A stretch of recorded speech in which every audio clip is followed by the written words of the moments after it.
First News with Keeler in the morning on WIBX and WIBX950.com. Here is Dr. Kent Hall from MVHS. Doc, good morning. Good morning. Happy Friday. Do you remember getting I don't think I ever got a Netflix movie in the mail. I did not. You did it? I did it, yeah. I was on the 3 at a time plan. Doc, do you remember when, and this is just a little reminiscing before we talk about the world, do you remember when you'd get out, this is before really convenience stores had taken off. There'd be like a mom and pop store. Ours was called the TV store. I don't know why they called it the TV store, but it was, it was like a convenience store. You could get gas there. You could do, but when in the 70s, all of a sudden, every one of those little mom and pop convenience stores started selling movies, renting movies from their stores, and that's where we'd all go to get our movies on VHS.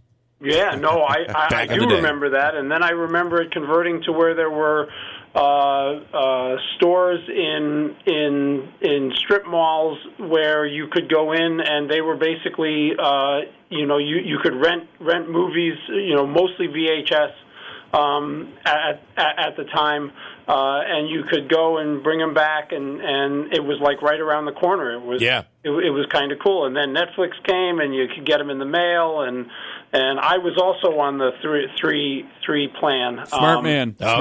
Yeah, it was really. I mean, it's.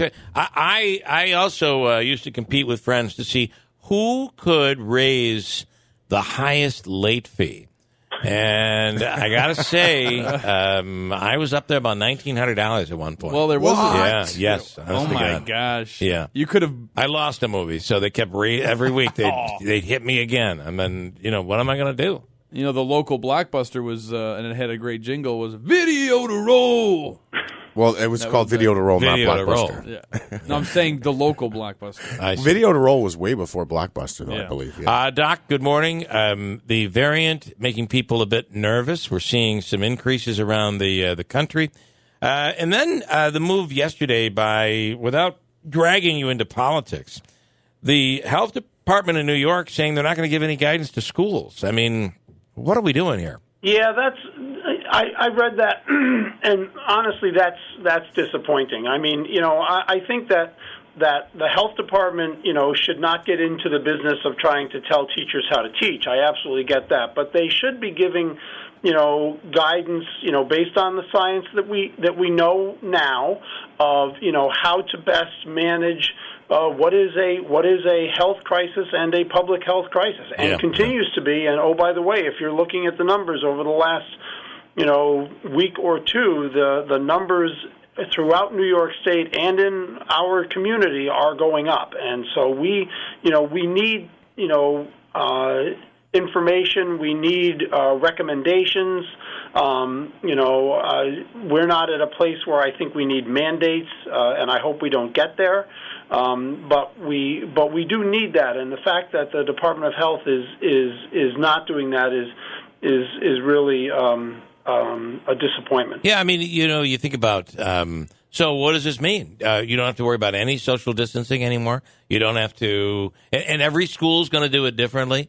I just find and this is after our hands have been held for the previous 15, 16, 17 months. So all of a sudden to say we're not going to help anymore, and now it just so happens to be in the middle of this crisis in the governor's mansion. It is very disappointing. It almost seems as if, my opinion is it's kind of a temper tantrum, in my opinion. But the reality is they've kept telling schools the guidance was coming. It's coming. We're going to send it out soon. You'll have it soon. And now, 3 weeks left, there's nothing. Schools have got to scramble. Really disappointing.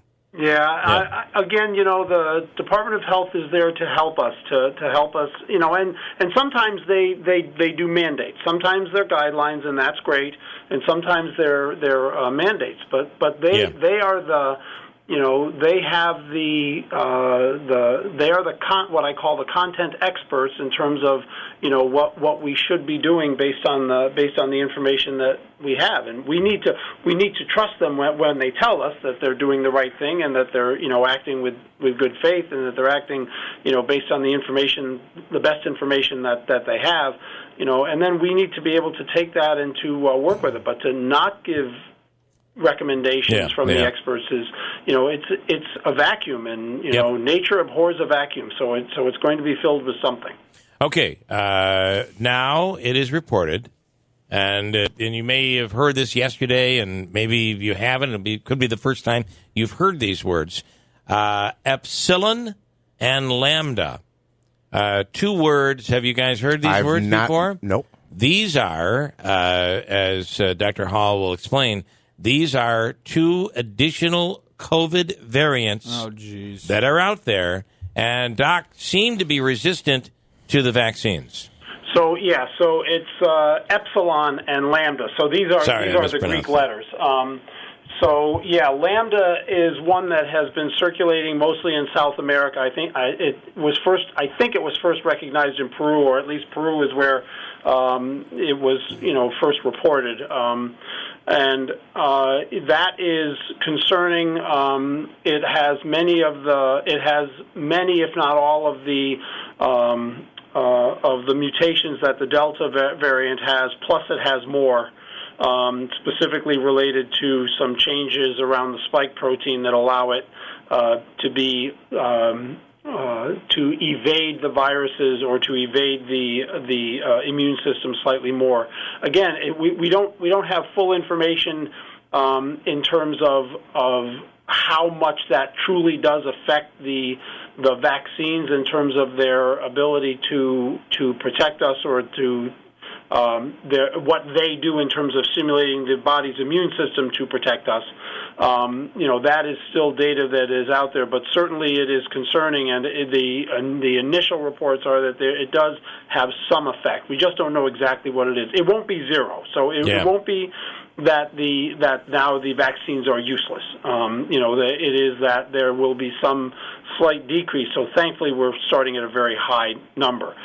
Epsilon is even newer, and there's very little information out there on that. So I don't really know a great deal other than the fact that it's out there, and it's I believe it's called a variant of interest. So.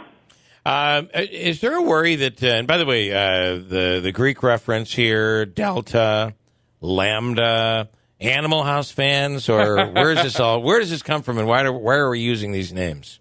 So we were starting with there are the scientific names, which are really based on where the mutations are, and they tend to be a string of letters and numbers that nobody's going to be able to remember. So this is condensed down into something that is more readily said and more readily understood. Okay. Number one, I believe, and this is my surmising, so please don't this is just me as an individual. We were initially calling it,